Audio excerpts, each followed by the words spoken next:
त्यांचे खिंडीत मुर्दे पसरलेले आणि दोन्ही हातात चमचे घेऊन फिरंगोजी झुंजतच होता. पुन्हा एकदा झुंज चालू झाली बेभान. पण रात्रभर लढून बळ तोकडं पडला. शाहिस्ता खानचा एक सैनिक नजर चुकून आत घुसला. त्यांनी गडाचे महादरवाजे उघडले आणि शाही हत्तीच्या अंबारीत बसला शाहिस्ता खा किल्ल्यात प्रवेश करता झाला. पाहतोय तो काय, हा फिरंगोजी झुंजतोय, बेफाम झुंजतोय. त्याचं ते शौर्य बघितलं. चकित झाला शाहिस्ता खान.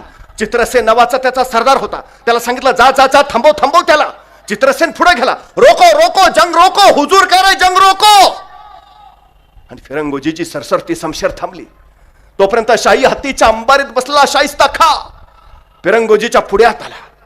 म्हणाला, अरे काय लढतोस तू? काय तुझी बहादुरी? काय हे तुझं शौर्य? अरे पण किल्ला आम्ही घेतलाच आहे. आता उगा कशाला जान घालवतोस? त्यापेक्षा ये आमच्याकडं. बादशाह जागीर देतील आणि कडाडला फिरंगोजी, माझ्या राजानं मला काय कमी केलंय म्हणून येऊ तुझ्याकडं. मराठे तुटतील, फुटतील कुठले हात. त्याचा तो करारात जबाब ऐकला आणि शाहिस्ता खा वरमला.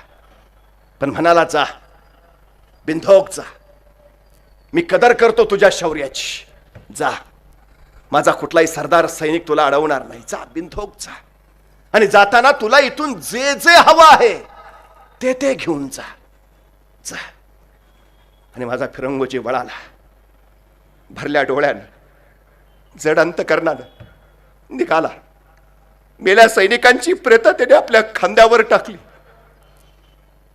जड पावलाने आणि थरथरत्या हाताने बुरजावर फडफडता भगवा त्याने खाली घेतला आणि भरल्या काळजानं फिरंगोजीनं गड सोडला. 15 ऑगस्ट 1660 सकाळी 10 वाजता फिरंगोजी गडाबाहेर पडला.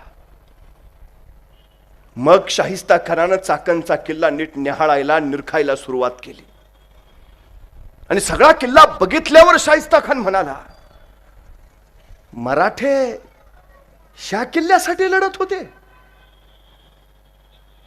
रात्रभर या किल्ल्यासाठी झुंजत होते. 200 मराठ्यांनी या किल्ल्यासाठी जीव घालवलाय. या किल्ल्यासाठी लढतायत ते. काय आहे किल्ल्यात? काय आहे? 4 भिंताड आणि 2 बुरुंज. मराठे या 2 बुरुंज आणि 4 भिंताडासाठी लढत होते.